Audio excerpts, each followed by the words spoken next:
Olá, irmãos, graça e paz, seja muito bem-vindo aqui no canal do YouTube da Sexta Igreja.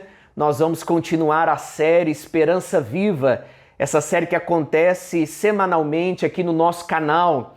E hoje é um dia muito especial, o último estudo bíblico do ano, o último estudo de 2022. Se Deus permitir, em 2023 nós estaremos juntos aqui, compartilhando da palavra de Deus e crescendo espiritualmente. Eu espero que esse ano de 2022 tenha sido uma bênção para você. O ano de 2023 se aproxima e provavelmente nós vamos continuar essa série Esperança Viva no mês de janeiro. Então não perca os nossos estudos. Semanalmente nós temos de forma expositiva ensinado a palavra de Deus e espero que essas palavras tenham feito diferença na sua vida ao longo desse ano e faça também ao longo de 2023. Mas antes de nós lermos o texto bíblico de hoje, eu quero fazer um convite muito especial a você. No próximo sábado, dia 31 de dezembro, último dia do ano, nós teremos o culto de Ano Novo aqui no Templo da Sexta Igreja. Nosso culto vai começar às 21 horas e terminará às 22h30, para que depois você possa se juntar à sua família, aos seus amigos e celebrar a passagem de ano. Então venha participar conosco desse culto de agradecimento a Deus. São tantas coisas que Deus fez ao longo da nossa vida nesse ano e eu espero que você venha com o coração grato para celebrar a Deus, louvar ao Senhor, aquele que é a nossa alegria, a esperança do nosso coração. 1 Pedro, capítulo 5, versos de 1 a 4. Esses são os versículos que nós vamos estudar nesta ocasião. E o texto bíblico vai aparecer para você, para que juntos possamos ler, que diz assim: Rogo-os, pois, aos presbíteros que há entre vós, eu presbítero como eles, e testemunho dos sofrimentos de Cristo, e ainda coparticipante da glória que há de ser revelada. Pastoreai o rebanho de Deus que há entre vós, não por constrangimento, mas espontaneamente, como Deus quer, nem por sorte na ganância, mas de boa vontade, nem como dominadores dos que foram confiados, antes tornando-vos modelo do rebanho. Ora, logo que o Supremo Pastor se manifestar, recebereis a inacessível coroa da glória. Queridos, agora no capítulo 5, nós vemos aqui Pedro fazendo algumas orientações aos presbíteros. A palavra presbítero significa ancião. E os presbíteros são aqueles que são escolhidos pela própria igreja para pastorear o povo de Deus. Naquela época, os presbíteros assessoravam os apóstolos, ajudavam os apóstolos no pastoreio, na pregação do evangelho. Então é para esse grupo de presbíteros, líderes da igreja daquela época e, consequentemente, os líderes da igreja atual, que o apóstolo Pedro, então, vai escrever e dar algumas orientações. Já no versículo 5, Pedro vai orientar os jovens. Ele começa falando para os anciões, em seguida aos jovens. Dos versos 5 a 7, ele vai fazer um aconselhamento, ele vai dar um trato geral uns com os outros, e nos versos 8 e 9 ele vai falar sobre as provações e o sofrimento. Não é a primeira vez que Pedro vai tratar desse assunto aqui na sua primeira carta. Pedro ele fala várias vezes sobre a importância do sofrimento na vida do cristão, na vida do discípulo de Jesus. E nos versos 10 a 14 ele vai fazer algumas recomendações finais. E dentro dessas recomendações finais, Pedro vai encorajar, ele vai falar sobre a autenticidade da carta e, por fim, ele vai fazer uma saudação final, agradecendo aos seus leitores e dando algumas últimas orientações e conselhos para aqueles irmãos para os quais Pedro escreve. Vale lembrar que essa carta também é muito atual para os nossos dias, uma vez que hoje nós também temos presbíteros entre nós, líderes que pastoreiam o rebanho de Deus. Nós temos uma igreja composta por jovens, e jovens precisam de orientações, como assim os demais. Nós precisamos tratar bem uns aos outros, É por isso que precisamos acolher essa primeira carta do apóstolo Pedro. E de fato, provações e sofrimentos acontecem até hoje na vida dos discípulos de Jesus. Talvez eu estou aqui falando e você está vivendo uma provação, um dia difícil, uma turbulência na sua vida e que você precisa do consolo e da graça de Deus. E a palavra do Senhor, então, vai nos ensinar como lidar com esses grupos de pessoas, presbíteros, anciões, como que nós devemos tratar uns aos outros, como que nós devemos nos portar diante das lutas e das dificuldades que muitas vezes nos assolam. E no verso 1, Pedro diz: rogo, pois, aos presbíteros que há entre vós. Pedro começa o versículo 1, capítulo 5, com essa expressão pois, que é uma conjunção que explica o que foi dito antes. Pedro, no capítulo 4, no versículo 19, ele havia dito: por isso também os que sofrem segundo a vontade de Deus encomendo a sua alma ao fiel Criador na prática do bem. É por isso que Pedro agora ele vai tratar desse assunto dos presbíteros no início do capítulo 5. É como se ele estivesse continuando o assunto que ele terminou no capítulo 4. É por isso que Pedro usa essa conjunção que vai explicar o que foi dito antes. Talvez você termine o capítulo 4, a sua leitura, e você não entende o que ele quis dizer ali no final do capítulo 4. Mas quando você abre o capítulo 5, você começa a ler, aí você entende o assunto que Pedro está tratando. E ele diz: rogo, pois, aos presbíteros que há entre vós. Como eu disse, a palavra presbítero significa ancião, alguém que tenha maturidade espiritual, alguém que recebeu de Deus sabedoria, alguém que se esforça para buscar a sabedoria do alto. E os presbíteros eram os pastores da igreja perseguida. Eram os líderes que Deus havia levantado para pastorear as pessoas, os discípulos de Jesus. Não há evidências claras sobre o surgimento dos presbíteros do Novo Testamento. E nós podemos então perceber que haviam judeus convertidos e que passaram a se tornar presbíteros, aqueles que lideravam sinagogas e que agora estão liderando o povo de Deus. E os presbíteros eram os sucessores dos apóstolos.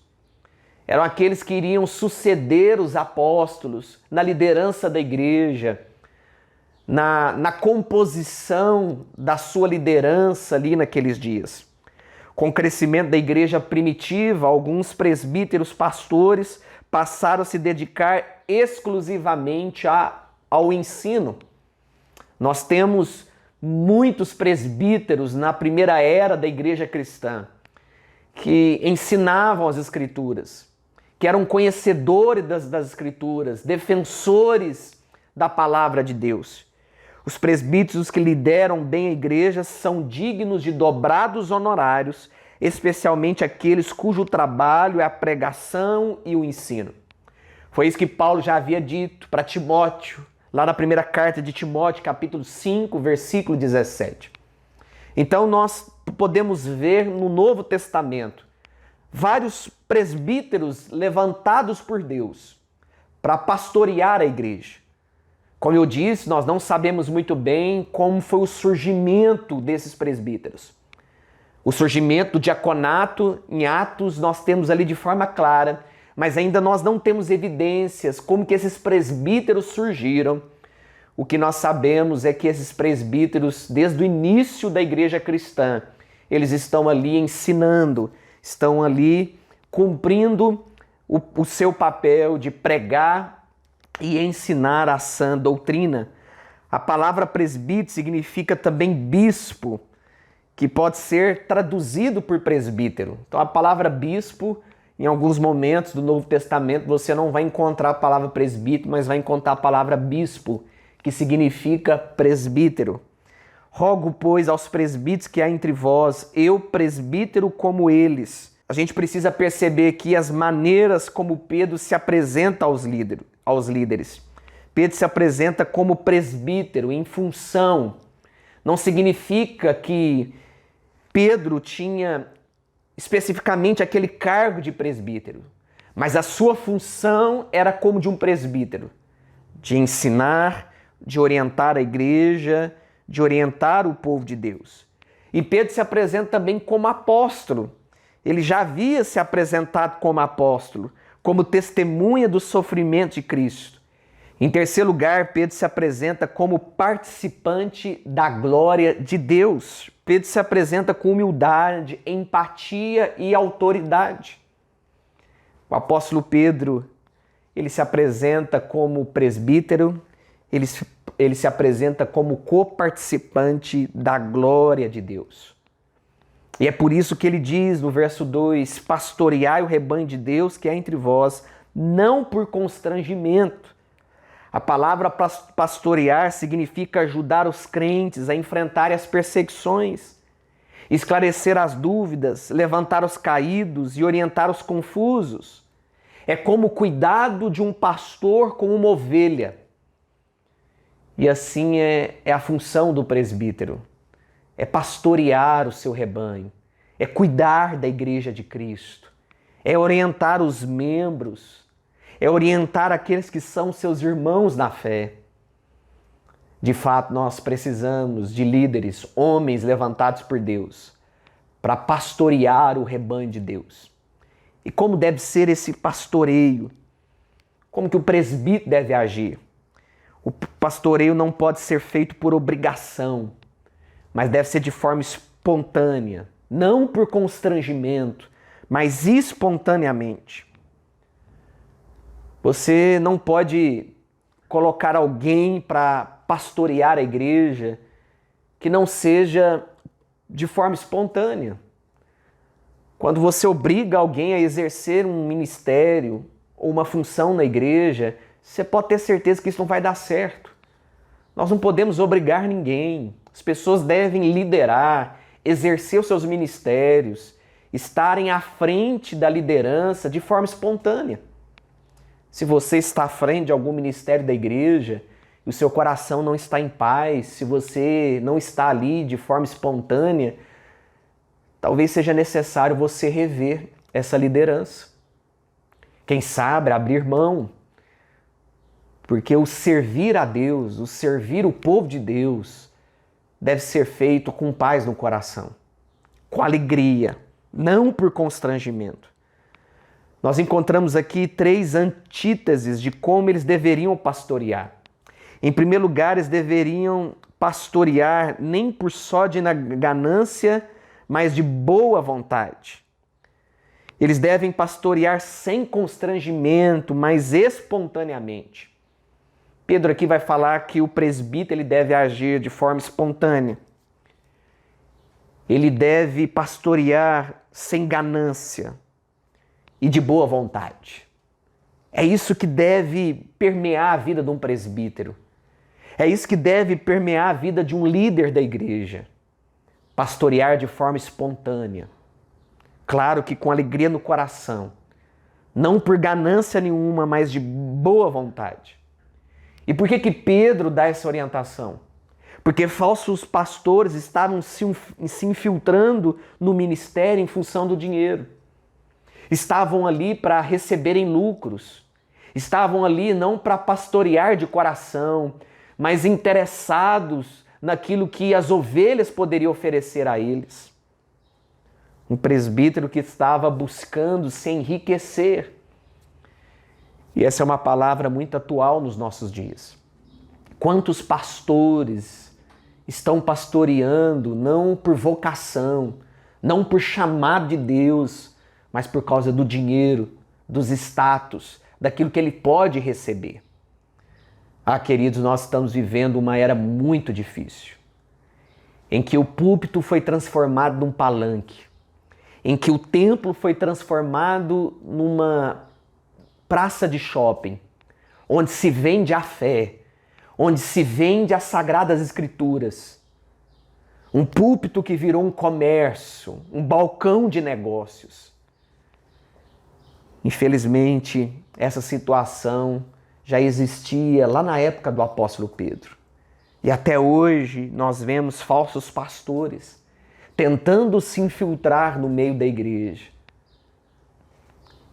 para receber aquilo que eles desejam, aquilo que eles estão interessados, que não é a fé, não é a vocação, e sim os seus próprios recursos. Se encher com aquilo que para ele é uma vaidade. Pedro vai dizer no verso 3, nem como dominadores do que foram confiados, antes tornando-vos modelos do rebanho. A palavra dominar significa assenhorar. O pastoreio deve ser pelo exemplo. Pedro sentiu na pele o encargo do pastoreio, conforme você pode conferir lá em João, capítulo 21, versículos 15 a 18. Como que deve ser o pastoreio? Como que deve ser a ação de um presbítero? Em primeiro lugar, Pedro vai dizer o que não fazer. Ele não pode pastorear por constrangimento, mas espontaneamente. Pedro vai dizer que não pode ser feito esse pastoreio por sorte na ganância, mas de boa vontade. Pedro vai dizer que eles não podem pastorear como dominadores, mas eles têm que ser o modelo do rebanho. Pedro vai contrapondo aqui o que não fazer e o que fazer. É assim que os líderes precisam pastorear o povo de Deus. E Pedro termina dizendo, ora, logo o Supremo Pastor se manifestar, recebereis a imarcessível coroa da glória. Pedro nos ensina aqui que Jesus é o Supremo Pastor. Jesus é o modelo maior. Jesus é aquele a quem nós devemos imitar. Um líder precisa olhar para Jesus. Um líder, ele só será um líder segundo o coração de Deus se ele olhar para Jesus, imitar a Jesus, seguir os passos de Jesus. E Pedro vai dizer que a recompensa dos líderes, pastores, não está nesse mundo, mas na glória que há de ser revelada. É por isso que Pedro diz que receberemos uma coroa imarcessível, uma coroa que não vai acabar com o tempo, que não será destruída, mas uma coroa eterna. Nós vamos receber esse prêmio, o prêmio que Cristo confiou a cada um de nós.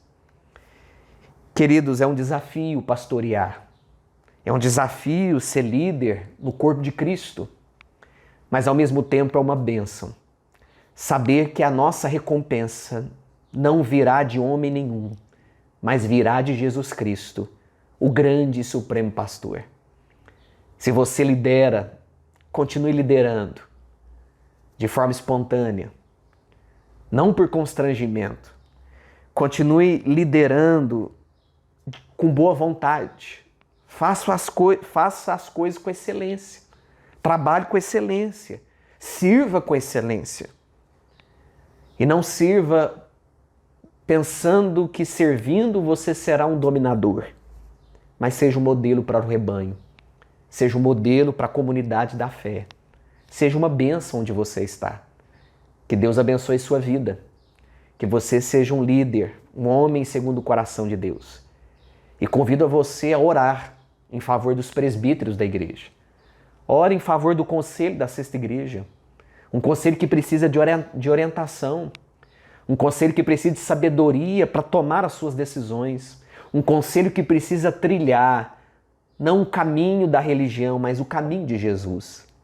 Então ore por nós, clame a Deus por nós, para que nós possamos nos enquadrar nesse ensino do apóstolo Pedro, servindo o rebanho e sendo modelo para todos, para a glória de Deus. Ore comigo. Querido Deus, nós te louvamos, te agradecemos pelos presbíteros da igreja, homens que o Senhor levantou para pastorear o teu povo. Ajuda-nos, ó Deus, a te servir. Ajuda-nos a ser bênção na vida uns dos outros. Ajuda-nos a pastorear de forma espontânea, dando exemplo, não querendo ser dominadores, mas com coração humilde, voltado para o Senhor. Fique conosco, ó Deus. Abençoe a nossa vida. Abençoe toda a comunidade da fé. É que nós oramos em nome de Jesus. Amém. Nós estamos ficando por aqui. Se Deus quiser, na próxima semana nós estaremos juntos mais uma vez. Deus abençoe sua vida. Tenham todos um feliz ano novo e até logo.